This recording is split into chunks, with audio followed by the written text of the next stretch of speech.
An error occurred. All right.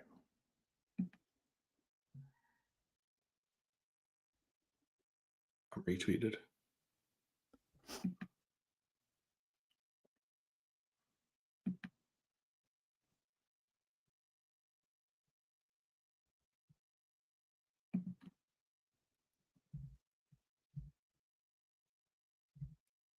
Here we go. CFB900 live for a Wednesday, August 27th. In the next 900 seconds, we'll review Saturday's biggest games. We'll preview Alabama at Florida State, Notre Dame, Miami, and we'll break down Labor Day night's TCU at North Carolina. And before we get you out of here, we'll close out the show with another Week 1 best bet. Bobby, we're on the clock, so let's get into it. Texas at Ohio State. This game has bounced around Ohio State a favorite between 1 and 2.5 this week, with the total settling in around 48. The media hype is focused on Arch Manning, but the two best players on the field were Scarlett and Gray and Jeremiah Smith and safety Caleb Downs. Bobby, this should be an incredible game. Any updated thoughts from you since we covered this one on Sunday? Yeah, we've just continued to see a little bit of Texas money come into the market, where even you're seeing some ones pop in the market. Just so that's continued to go down. I'm very curious if this is going to be one of those games where the spread and money line kind of whack out, with some people seeing the plus money on the Texas money line, maybe taking some of that, where maybe eventually you see some buyback on OSU on the money line later in the week. As normal with all these things, shop around. I think this game in particular is going to be one of those games where it is going to be best to use all of the sports books at your disposal to find the best number, weigh your options between, taking up, plus 2.5 or plus money on the money line. Like, I think there's going to be a lot of varying prices based on the book's availability there. So I think this is one where that's the case here. I just think right now the market's really downgrading Ohio State based on the, in my opinion, huge downgrade at both coordinators. LSU travels to Clemson for the primetime Saturday night game on ABC. Clemson opens its season at home for the first time since 2019, and this will be the 7th time Memorial Stadium has hosted a matchup of two AP top 10 teams since it opened in 1942. The line currently sits Clemson 3.5, up a half point from the opener with a total of 57. Bobby, both coaches are desperate for a win, and it should be a tight game. Any new thoughts on this market as we head into Saturday? Yeah, it's very interesting because, like I mentioned Sunday, this line has maintained pretty stagnant. You've seen a couple flickers at the market occasionally. I know some of the LSU 4s got taken out, and then I believe as of this morning there was still a 4 at Circa and a few other shops, but still no pregame bets for me here. Still going to be focused on the trench play, maybe do something live, just like I said on Sunday. But this one's maintained pretty flat, which I find quite interesting for one of the biggest games on the card. Alabama, Florida State. In a game that looked better on paper when it was booked 10 years ago, Alabama travels to Doak Campbell Stadium as a double-digit road favorite. With the top 5 offensive line, a dynamic wide receiver duo in Jeremy Bernard and Ryan Williams, an improvement at D-line and at corner, the Crimson Tide into the 2025 season number 1 in our CFB power ratings. The biggest question mark for Alabama is at quarterback. Well, we have faith in that the combination of head coach Kalen DeBoer and returning offensive coordinator Ryan Grubb will get Ty Simpson to a floor of at least Jag plus. The aforementioned Ty Simpson will face a Florida State defense with an improved secondary, but lacking a pass rush, and led by new defensive coordinator Tony White, bringing his 3-3-5 scheme from Nebraska. The other side of the ball is also full of fresh faces for the Noles as quarterback Thomas Castellanos transfers in from Boston College, which is a solid fit for new OC Gus Malzahn's run-heavy scheme. Conveniently, a mobile quarterback is exactly what Alabama's defense struggled against last season. And losses to Diego Pavia and Jackson Arnold last year, both quarterbacks beat them with their legs. If I'm Mike Norvell, I'm looking to slow this game down as much as possible and stay out of passing situations. Bobby, you have an Alabama ticket in pocket at a number long gone, but at the current price of under 2 touchdowns. Is this an opportunity we can play Alabama before a potential move to 14? Or could money show on Florida State and take this game closer to 10? Yeah, obviously we've been pretty vocal. I've been vocal early off season, liking Alabama, having them the number one team in our power ratings. And way earlier this summer, this line opened short of 10. And obviously it's settled just shy of 2 touchdowns. And like you've seen it slowly tick up just over the course of time.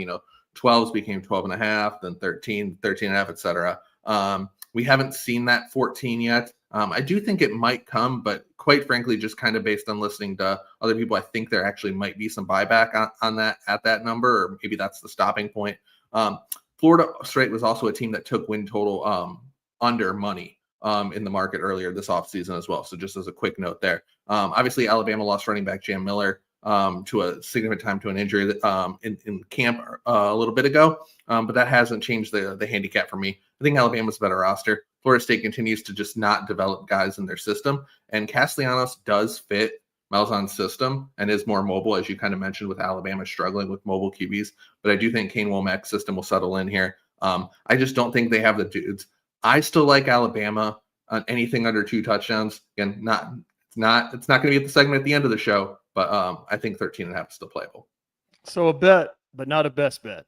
Yep. Another note here too is I saw a post earlier on Twitter about the weather and someone wanting to take under in this game. And this just goes for any game with a projected forecast like this. I'm not rushing to bet these totals in these high weather games. We're seeing these games like this go where they have a tendency to get delayed, pushed back, or even like move to another date or venue with weather. And this obviously goes for like severe weather, storms, or in the winter when we get snow and whatnot in northern climates as well. So I'm not sure if that's a best move now. I'd rather I'm sure if I already like the under, I would maybe consider taking a bet based on heavy rain or something. But I'd rather wait and let the market move. That's how I play those things now. Just general statement. In the 28th meeting of the Catholics versus Convicts rivalry, Notre Dame visits the Miami Hurricanes as a short road favorite, where the Fighting Irish are 6-7-1 all time at the Orange Bowl. The key to this game will be the quarterbacks. Georgia transfer Carson Beck showed last year he struggles versus man coverage, which is exactly what Notre Dame's defensive strength is. When you add in an unproven Miami wide receiver room, Beck's work will really be cut out for him getting anything going against this Irish secondary. For Notre Dame, Riley Leonard leaves for the NFL, so Marcus Freeman turns to freshman C.J. Carr to lead the offense. While Carr has a high ceiling but is unproven, his supporting cast is exceptional behind a solid offensive line and an elite running back in Jeremiah Love. Between Beck's passing struggles and a Miami defense that will work to take away Love's running game, it makes sense why we've seen this total trend down from the opener of 51. Bobby, any thoughts on the side or total on this standalone Sunday night game? Yeah, we've seen all under money come through, as you mentioned, all summer. Even there's some super early opener numbers, even a little bit higher. And we did see a slight tick back this morning from 49 and a half. You just saw that, where maybe you've kind of seen where the bottom is in that one. I can see why with the under move. I mean, much to do about the camp performance of Notre Dame quarterback C.J. Carr, who's going to be making his first road start on the road, about having too many turnovers in camp, which honestly can be dicey for an under, obviously. And on the other side, Carson Beck coming off the elbow injury, really unsure of how he's going to be able to come off from that injury. How does he look? Obviously they're going to talk, nicely about how he's doing in camp recovering from the injury, but actually seeing it on the field against a really good Notre Dame defense is going to be another thing. Also, Miami lost every receiver they have, and you hear the reports of losing a lot of leadership with Restrepo and Cam Ward, obviously in the NFL now. The other thing is Miami replaced its defensive coordinator. It's a huge upgrade. Replaced its entire secondary. Also literally can't be worse. So you have a situation here where an offense in Miami's offense last year where it can't be better, and then Miami defense where you don't know how much worse it could actually get. So I definitely lean under here, especially in the first half in this one. As far as the side goes, my notes actually here, we saw Miami 3 get bought, and it settled around Notre Dame -2.5. Well, we do see a 3 at Circa and a couple other shops flickering it. I do think those will get bought up at the end of the day, but I have no play on the side. As we round out our game previews, our last stop week 1 is in Chapel Hill, where the 3.5-point road favorite TCU Horned Frogs visit North Carolina.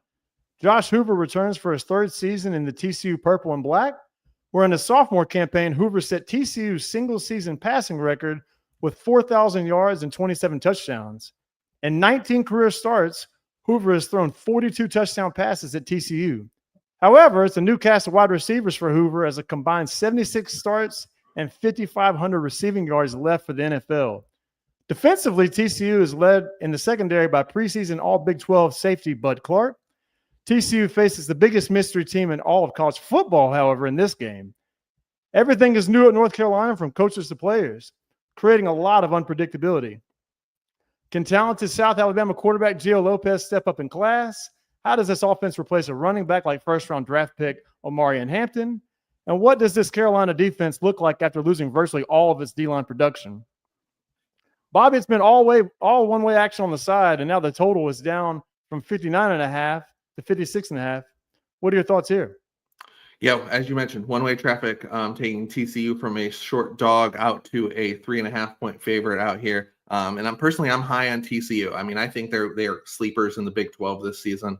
I like Josh Hoover a lot. I think he's one of the best QBs in the conference, right up there with Levin, Robinson, and Baylor. And I know they really like their wide receivers. Year two under DC, Andy Avalos, usually see a jump there from him in year two of their systems. UNC, obviously, well publicized. They didn't wear numbers in the spring. So a whole new unit, hard to get a feel for what they have. But they have a bunch of new players, including quarterback Gio Lopez, who came over from South Alabama. I'll be interested to see how he translates coming up to the Power Four, and kind of interested in that fit. I'm not sure about that. I liked him at South Bama, but we'll see how he does at UNC. And of course, Bill Belichick on the sidelines for the Tar Heels. Interested to see how he adjusts to the college game. And quite frankly, some of his staff who, has mostly been in the NFL circles as well. But where I do trust him is on defense. Obviously, Bill, and then his son Steve, who was in college last year at Washington as the DC there. I do trust them to kind of maintain a level in the secondary, despite some change, despite a ton of turnover on defense. I think that hopefully we'll have a decent floor there. And we've seen Sonny Dykes in openers start a little slow, 2 years ago against Colorado, and then kind of struggled against Stanford recently as well. Belichick's also had the full offseason to prep for this one game. I think the time to buy TCU has long passed, quite frankly. I'm a little higher on the side, but like I said, I'm not going to play it. If anything, I'd rather make a variance plan and like UNC in a money line round robin or something with so many roster unknowns on that side. But again, sorry, but no play here pregame. Quickly, we'll recap our best bets from our Sunday show. Washington has taken money since we met on Sunday. Bobby, what are your thoughts here? Yep. Obviously, we crossed through 21 now. I'd probably say you missed the boat if you hadn't played it, but still happy with the position and happy with the market movement there. We have seen resistance against our total play. We played over 53.5 on Sunday's show. Total now has ticked down to 51.5. Yeah, actually, so it quite frankly, just to be honest, it's a little bit closer to where I played it at personally. I still like it up to 53.5 where we played it the other day. I'm guessing the movement is kind of based on disliking the Cincinnati offensive line a little bit. That's obviously where they're a little bit shaky in that front, thinking while I don't like Nebraska's D-line, maybe they can win that battle, maybe some unfamiliarity with Arrowhead as part of the move there. But yeah, still like it on my side. Still recommend the play despite the market resistance. Quickly, market movers since we last met on Sunday. 8 games moving at least 1 to 3 or 4 points here. Bobby, what are your thoughts? Yep, I'm going to group a couple games together here. App State, Charlotte, Wyoming, and Akron. We've seen those games. You'll see numbers on the screen that are a bit higher. And quite frankly, those have ticked down slowly all summer, and then now finally burst through and crossed the 7, both getting into the 5 range. I agree with the Charlotte move, surely, on that one. That's one I've nibbled on a little bit. And unsure, I'm personally unsure. Transparency, I went to Akron and from the area, but I'm unsure on that one a little bit. So a little bit more skeptical, but I'm not going to battle over that opinion. We did see some buyback on Kentucky, as mentioned on Sunday. And then lastly, I want to mention this Hawaii game. Hawaii's Arizona. The under also got hit from a service release from friend of the program, Tailgate Tent, 55.5 to 52 there. But the side 13.5 to 17.5. The move's all about Ali Hado, the Hawaii quarterback. Saw that General Steam on Sunday before at a service release before we could give it out on the show ourselves. We were eyeing it for a best bet then. I just think the market's theorizing that Ali Hada will not play or that he will be severely limited. I agree with both moves. To close out the show, we have another week 1 best bet on the Thursday night kickoff. The Buffalo Bulls travel to Huntington Bank Stadium to face the Minnesota Gophers, laying 17.5. Buffalo head coach Pete Lembo enters his second season after last year's 9-4 campaign. The Buffalo offense returns a 1,000-yard rusher, most of its O-line, and its top pass catcher. The Buffalo defense returns 10 starters from a solid run-stopping unit led by all-MAC first-team linebacker Red Murdoch. That Buffalo defense will face a Minnesota offense led by a 3-star redshirt quarterback Drake Lindsey and an uncertain offensive line. With a low total and catching 17.5, we're making Buffalo our best bet. Bobby, could you tell us more about this side? All right, you stole my notes. That's basically the entire handicap what Corey just said there on Buffalo here. Low total, high spread. Think Buffalo can keep it competitive. They return a ton, a little bit lower on Minnesota. We've also seen Fleck try to leave a couple times. Minnesota take other jobs. So you kind of wonder what his thoughts are with the future of the program in that aspect. So you've seen these Minnesota games against these MAC teams with some lower scoring games. Ultimately, think Buffalo can get to the window here. The other thing too, as you mentioned with Pete Lembo, special teams guy. Typically MAC teams aren't great at special teams, but not Lembo teams, simply because he puts an emphasis on it. So I trust Buffalo, quite frankly, in the kicking game, make smart plays on special teams to kind of keep this one close, kick a field goal or make a field goal, I should say, when necessary to kind of keep this one in the number. So yeah, Buffalo plus 17.5. And I know that was a part of Dr. Bob's service release on Minnesota, taking it back across the 17. So little battle of the Bobs where we'll be on the Bulls on Thursday night. You can follow the show on X at CFB900. You can follow us. You can follow Bobby's great work at Bobby Digital 2. You can find the show wherever you get your podcasts, Spotify and Apple. And we also have a YouTube page at CFB900. Thank you to all 210 live viewers for joining. We'll see you guys back here on Sunday, 7 o'clock Eastern, where Bobby and I will be breaking down all of the Week 2 openers. And we're excited to get going. Wishing everybody best of luck on all of your Week 1 wagers. Signing off. Adios.